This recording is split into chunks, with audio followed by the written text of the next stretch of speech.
এই বছর আমাদের ব্যাকইয়ার্ডের আপেল গাছ দুটো যেন একেবারে চমক দিয়েছিল।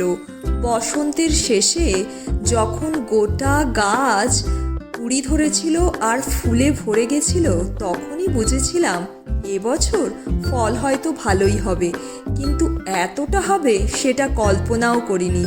ধীরে ধীরে গাছ একদম ভরে উঠেছিল, কুড়ি থেকে ফুল ফুলতো, আর এই ফুলগুলো দেখতে এত ভালো লাগতো।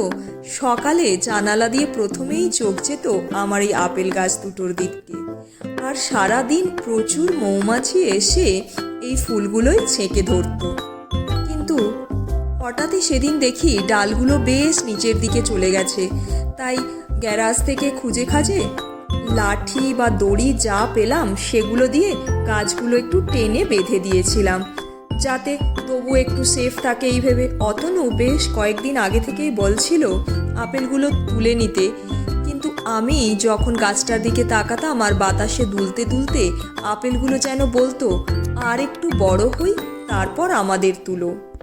31 আগস্ট 2025 নিউ ইয়র্ক থেকে আমরা বাড়ি ফিরলাম। জাস্ট বাড়ি ফিরেই আমি প্রথম দেখতে গেলাম আপেল গাছগুলোর কি অবস্থা।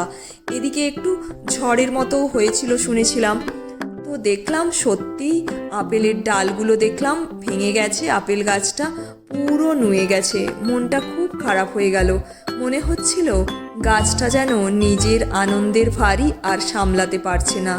তারপর আমরা সবাই মিলে সাবধানে আপেলগুলো পেড়ে নিলাম। আমি চাইছিলাম যেই ডালগুলো ভাঙেনি সেই আপেল গাছের ডালগুলো অ্যাটলিস্ট রাখতে, কিন্তু অতনু একটাও আপেল আর রাখতে দিল না, সব পেড়ে নিল।